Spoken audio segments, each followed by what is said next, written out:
Buenos días, un gusto saludarles. Mi nombre es Mari López y en esta ocasión, junto con mi compañera Stephanie Merlo y María Alejandra Chirinos, estaremos abordando el tema de la violencia obstétrica y la esterilización forzada en Venezuela. Esto lo haremos desde un punto de vista educativo y jurídico. A continuación vamos a definir qué es la violencia obstétrica para darle inicio a esta presentación. La violencia obstétrica se define como una forma específica de violencia. Esta es ejercida por los profesionales de la salud, es decir, predominantemente los médicos y el personal de enfermería, hacia las mujeres embarazadas que se encuentran en labor de parto y en el puerperio. Constituye una violación a los derechos reproductivos y sexuales claramente de las mujeres. Además del maltrato físico y verbal, otra de las formas de violencia en esta ocasión puede ser la atención obstétrica, que es la práctica injustificada de cesáreas. Ahora, ¿qué es la esterilización forzada? La esterilización forzada o esterilización forzosa es aquella esterilización que se produce en una persona sin su consentimiento y no tiene una justificación médica o clínica. Esto puede ser con una intención punitiva o anticonceptiva forzosa o eugenésica. Ahora bien, esta referencia de violencia obstétrica aparece en el año 1827 en una publicación inglesa en la cual se criticaban cómo eran las prácticas de partores. La Organización Mundial para la Salud emite en el año 2014 una declaración con el objetivo de alertar y querer lograr la erradicación de la falta de respeto que ocurría por parte de la atención, es decir, en los centros de salud a nivel mundial. Muchos activistas para este momento incluyeron a la violencia obstétrica otro tipo de violaciones, como las de derechos humanos, y consideraron una transgresión a la no discriminación, a la libertad y a la seguridad de la persona, en este caso de la madre o de la embarazada. Debo acotar que Venezuela fue el primer país en Latinoamérica en tipificar la violencia obstétrica como un delito. Esto ocurrió en el año 2007, en la Ley Orgánica sobre el Derecho de las Mujeres a una Vida Libre de Violencia, en el artículo número 15 de la ley. Ahora bien, luego de hacer mención a la Ley Orgánica sobre el Derecho de las Mujeres a una Vida Libre de Violencia, vamos a hablar acerca de la mencionada ley. Acá vamos a poder encontrar en el articulado 14 que se habla acerca de qué es la violencia, que es lo primero que hemos explicado en este video. Pero ahora vamos a ver la definición jurídica que podemos encontrar en la ley mencionada. Aquí se establece como violencia contra las mujeres a todo acto sexista o conducta inadecuada que tenga o pueda tener como resultado un daño o sufrimiento físico, sexual, psicológico, emocional, laboral, económico o patrimonial. Además, a la coacción o a la privación arbitraria de la libertad, así como las amenazas de ejecutar tales actos si se produce en el ámbito público como en el privado. Ahora bien, en el articulado número 15 vamos a poder encontrar que aparece una serie de definiciones en donde se habla de otros tipos de violencia, como es la violencia psicológica, el acoso y el hostigamiento, la violencia física, la amenaza y la violencia doméstica. Luego de esto vamos a poder encontrar en el número 13 que se habla acerca de la violencia obstétrica y se entiende por violencia obstétrica la apropiación del cuerpo y procesos reproductivos de las mujeres por el personal de salud, que se exprese en un trato deshumanizado, en un abuso de medicación y patologización de los procesos naturales, trayendo consigo pérdida de la autonomía y capacidad de poder decidir libremente sobre sus cuerpos y sexualidad, impactando negativamente en la calidad de vida de las mujeres. Está muy claro lo que este artículo nos quiere decir. Allí vamos a poder comprender qué es la violencia obstétrica, y si usted ha sufrido de violencia obstétrica va a poder saberlo ahora. Luego vamos a poder encontrar que se habla de la esterilización forzada. Allí, en la esterilización forzada, se define como la realización o causa intencionalmente a la mujer sin brindarle la debida información, sin su consentimiento voluntario e informado y sin que la misma haya tenido justificación, un tratamiento médico o quirúrgico u otro acto que tenga como resultado la esterilización o privación de su capacidad biológica y reproductiva. Entonces, a modo resumen, comprendimos que la esterilización forzosa o forzada es aquel acto que se realiza sin el consentimiento de la persona y sin una justificación médica. Esto puede tener un objetivo o una intención en el trasfondo. A lo largo del siglo XX y del siglo XXI, numerosos países han iniciado o han desarrollado ciertos programas de esterilización, pero forzadas, que van destinadas siempre a las mujeres. Como ya sabemos, la esterilización puede ser para ambos sexos, para hombres o para mujeres, pero en este caso solo escogen a las mujeres. Debemos acotar que el programa de esterilización más amplio durante el siglo XX tuvo lugar en Alemania, bajo el gobierno de Adolf Hitler. Así es, él quería controlar al Estado alemán y decidió aprobar una ley para la prevención de la descendencia con enfermedades hereditarias. Todo esto con el objetivo de que los alemanes tuvieran una raza perfecta. Ahora bien, en América Latina, el presidente Fujimori, para el año 90 hasta el 99, fue reconocido porque creó un programa de esterilización forzada. El objetivo de este era que las mujeres indígenas, especialmente las que eran analfabetas de los Andes peruanos, no tuvieran hijos. Se estima que en estos 9 años, alrededor de 314.000 mujeres fueron esterilizadas bajo la presión psicológica, de forma violenta o por el intercambio de alimento o de dinero. Es relevante señalar que el hecho de que exista un instrumento legal no da la garantía de que haya una protección en esta área de violencia obstétrica. El hecho de que tengamos una ley no significa que están sancionando la violencia obstétrica. No existe ninguna información clara, precisa y justa acerca del número de sentencias judiciales o dictámenes que hay hoy en día por la violencia obstétrica, lo que sugiere que hay una brecha muy grande entre las disposiciones normativas y la efectividad al momento de aplicarla. Es decir, que podemos entender que hay una ausencia de políticas públicas que le permitan a las mujeres el acceso a denunciar, a recibir protección y respuestas inmediatas, además de investigaciones transparentes, identificación de responsabilidades en estos casos. El órgano receptor de la denuncia. Pero primero, hay que recordar que estos organismos son aquellos a los que pueden acudir las mujeres que se encuentran en situación de violencia de género o que son víctimas de cualquier hecho punible que se encuentre establecido en la Ley Orgánica sobre el Derecho de las Mujeres a una Vida Libre de Violencia. Estos organismos receptores de denuncia pueden ser el Ministerio Público, las prefecturas, los jueces de paz, entre otros.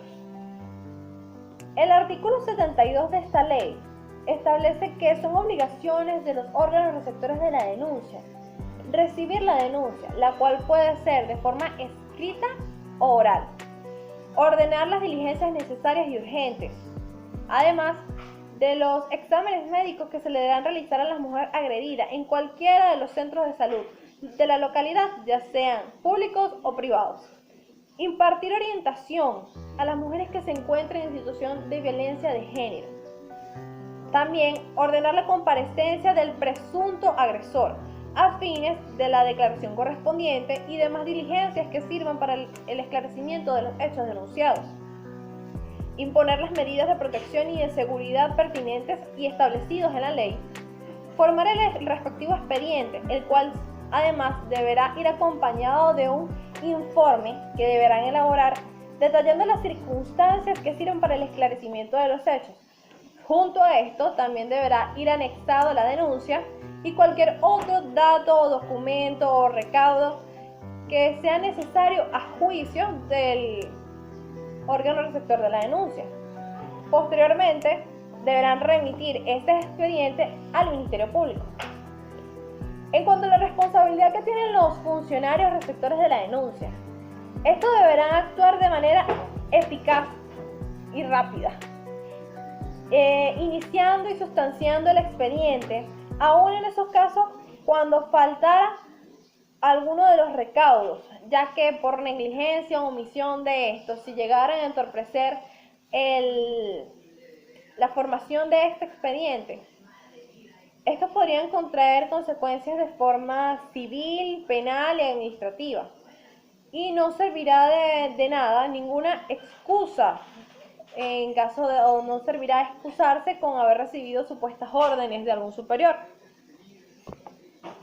El artículo, o de acuerdo con el capítulo 9, en su sección sobre la investigación, el artículo 76 hace referencia a la competencia, la cual recae en el fiscal o en la fiscal del Ministerio Público, el cual se encargará de dirigir toda la investigación en esos casos de hechos punibles. Además, estos podrán ser o serán auxiliados por los órganos policiales que sean necesarios y deberán informar de manera inmediata al Tribunal de Violencia contra la Mujer una vez que sea iniciada la investigación. A pesar de que esta es una ley que protege a la mujer, también encontramos que protege los derechos del imputado, ya que el artículo 78 de esta ley establece que durante la investigación el imputado gozará y tendrá los derechos establecidos en la Constitución de la República Bolivariana de Venezuela y en el Código Orgánico Procesal Penal y en la presente ley, tales derechos como los consagrados en el artículo 44 de la Constitución. En cuanto a los lapsos para la investigación, estos están establecidos en el artículo 79, el cual dicta que el Ministerio Público deberá dar término a la investigación en un lapso que no deberá exceder los 4 meses. Y en aquellos casos con mayor complejidad o si el caso lo amerita, el Ministerio Público podrá solicitar ante el Tribunal de Violencia contra la Mujer, con funciones de control, audiencia y medidas competentes, con un mínimo de 10 días de anticipación de antelación al vencimiento de dicho lapso, una prórroga que no deberá ser menor de 15 días ni mayor de 90. A través de un auto razonado, el tribunal decidirá dentro de los 3 días hábiles siguientes si acepta o niega la petición de prórroga o la solicitud de prórroga del fiscal.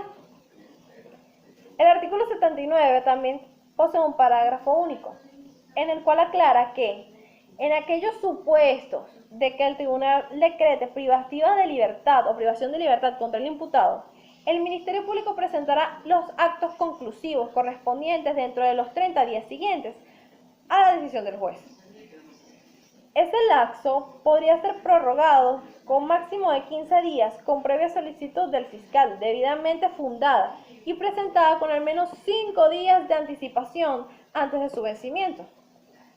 Y dentro de los 3 días siguientes, el juez decidirá lo procedente en aquellos casos en que el fiscal no presente correspondiente acto conclusivo. El tribunal acordará la libertad del imputado, obviamente imponiendo medidas las medidas cautelares, medidas de seguridad y medidas de protección sustitutivas según lo establecido en la ley. Los juzgados de control y audiencia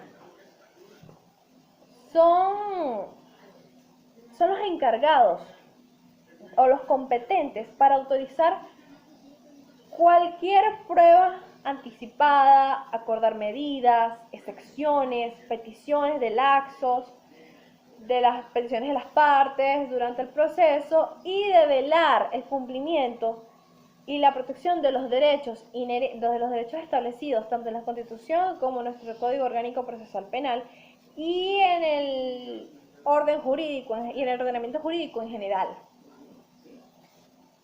En la denuncia, a la hora de presentar la denuncia, esta también se puede presentar de forma escrita a través de la querella. El artículo 82 de esta ley establece que aquellos que son capaces de promover la querella son las mujeres agredidas o las mujeres víctimas de cualquier hecho de violencia establecido en la ley, y sus familiares hasta el 4.º grado de consanguinidad y de 2.º grado en afinidad. Esto en caso de que la mujer se encuentre imposibilitada de ejercer la querella, ya sea por algún problema de salud, algún problema físico, algún problema emocional. La querella deberá ser presentada por escrito ante el Tribunal de Violencia contra la Mujer en funciones de control, audiencia y medidas. Esto establecido o de acuerdo con lo establecido en el artículo 83 de la misma ley. Esta también deberá contener los datos personales del querellante, es decir, su nombre, su apellido, la edad, el estado, la profesión, domicilio o residencia de la persona querellante y su relación de parentesco con la persona querellada. Además, también el nombre, el apellido, la edad, el domicilio y la residencia de la persona querellada. También el delito que se le imputa, el lugar y el día y hora aproximada en la que se llevaron a cabo los hechos denunciados o en la hora que se perpetraron los hechos. Y una relación especificada de todas las circunstancias esenciales del hecho. Especificando los hechos necesarios para el esclarecimiento de la denuncia. Detención en flagrancia, artículo 93 de la Ley Orgánica sobre el Derecho de la Mujer a una vida libre de violencia. Primeramente, se tendrá como flagrante todo delito previsto en la Ley Orgánica sobre el Derecho de la Mujer a una vida libre de violencia que se esté cometiendo o el que acabe de cometerse. También se tendrá como flagrante aquel por el cual sea perseguido el agresor por la autoridad policial, por la mujer agredida, por un particular o por el clamor del público, o cuando se produzcan solicitudes de ayuda especializadas de atención a la violencia contra las mujeres realizadas a través de llamadas telefónicas, de mensajes de textos o de correos electrónicos. En estos casos, toda autoridad o particular podrá aprehender al agresor. Cuando ésta sea por el particular, deberá entregarlo inmediatamente a la autoridad más cercana, quien en todo caso lo pondrá a orden del Ministerio Público en un lapso que no exceda las 12 horas desde el momento de la aprehensión. Se entenderá que el hecho acaba de cometerse cuando la víctima u otra persona que tenga conocimiento acuda dentro de las 24 horas de la comisión del delito y exponga los hechos de violencia. En este supuesto, conocida la comisión del hecho punible, el órgano receptor de denuncia deberá dirigirse en un lapso que no exceda de 12 horas hasta el lugar donde ocurrieron los hechos para recabar los elementos que acrediten su comisión y verificar para proceder a la aprehensión del presunto agresor. Luego, el Ministerio Público, en un término que no exceda las 48 horas, lo deberá presentar ante el Tribunal de Violencia contra las Mujeres en función de control, audiencias y medidas, el cual en la audiencia con las partes y la víctima resolverá si mantiene la privación de libertad o si la sustituye por una menos gravosa. Dicha decisión deberá ser debidamente fundada y observada en los supuestos de procedencia de privación de libertad establecidas en el Código Orgánico Procesal Penal, ajustados a lo establecido y a la naturaleza de esta ley, ya que lo que se busca es la protección de la víctima sin el menoscabo de los derechos del presunto agresor. Procedimiento. La Ley Orgánica sobre el Derecho de la Mujer establece en su artículo 12 que el juzgamiento de los delitos previstos en la presente ley se harán mediante un procedimiento especial establecido en esta misma. Las formas de inicio del procedimiento. En el artículo 95 establece que la investigación se iniciará de oficio, por denuncia oral o escrita, mediante querella interpuesta ante el órgano jurisdiccional competente. Investigación del Ministerio Público. Cuando el Ministerio Público tenga conocimiento de la comisión del hecho punible, sin pérdida de tiempo, le dará inicio a la investigación, realizando las diligencias necesarias para esclarecer la comisión del hecho punible, así como los responsables, autores y partícipes señaladas. Cuando la denuncia es presentada ante otro órgano receptor, éste dictará las medidas de protección y de seguridad y notificará al Ministerio Público, así como ordenará la realización de los exámenes médicos y psicosóficos a la mujer. Remisión al Ministerio Público, dictadas las medidas de protección y de seguridad y practicadas todas las diligencias en un lapso no mayor a 15 días, el órgano receptor deberá remitir al Ministerio Público para que éste continúe con las averiguaciones. Fin de la investigación. En el artículo 102 de la Ley Orgánica sobre el Derecho de la Mujer se establece que, una vez concluida la investigación, el Ministerio Público procederá a dictar los actos conclusivos correspondientes. Prórroga extraordinaria por omisión al fiscal. Si se vencen todos los plazos y él o la fiscal no dictare los actos conclusivos, el juez de control notificará al fiscal superior para que presente las conclusiones de la investigación en un lapso que no exceda de los 10 días. Audiencia preliminar. Una vez presentada la acusación ante el Tribunal de Control, este fijará la audiencia para oír a ambas partes dentro de un lapso de 10 días hábiles. Antes del vencimiento de dicho plazo, las partes procederán a ofrecer las pruebas, las cuales serán evacuadas en la audiencia del juicio oral, y donde éstas presentarán las excepciones que estimen procedentes. El tribunal se pronunciará en la audiencia y en este caso el imputado podrá admitir los hechos y la pena se le rebajará 1/3. Finalizada la audiencia, el juicio será admitido y se dictará el auto de apertura de juicio y se remitirán las actuaciones a dicho tribunal. El auto de apertura de juicio será inapelable. Juicio oral. Una vez recibidas las actuaciones, se fijará la fecha para la celebración de la audiencia oral y pública en un plazo que no podrá ser menor de 10 días ni mayor de 20. De la audiencia del juicio oral. En la audiencia del juicio actuará solo el juez o jueza profesional.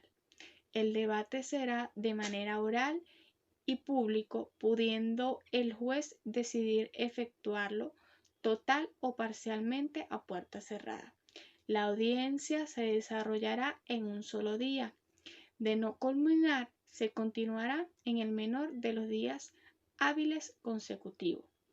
La audiencia se podrá suspender solo en un máximo de 5 días por las siguientes razones. La primera es por causa de fuerza mayor. A falta de un intérprete,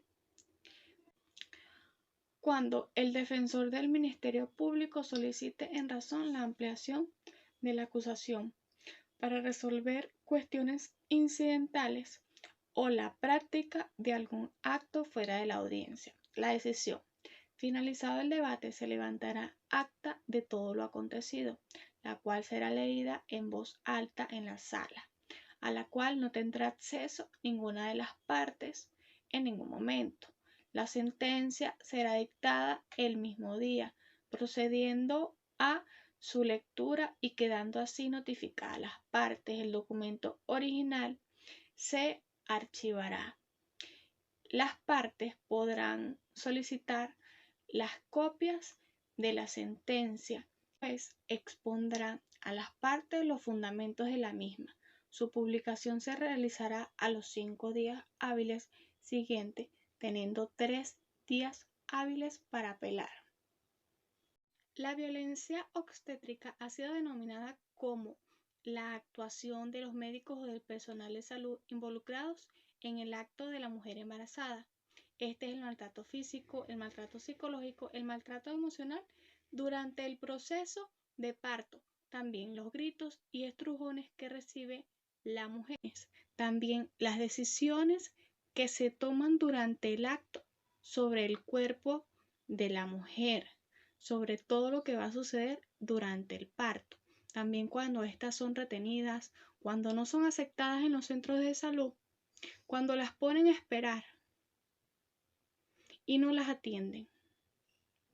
Mujer, si estás en alguno de estos casos, tenemos leyes como la Ley Orgánica sobre el Derecho de la Mujer que te protegen y castigarán a las personas que están cometiendo estos actos.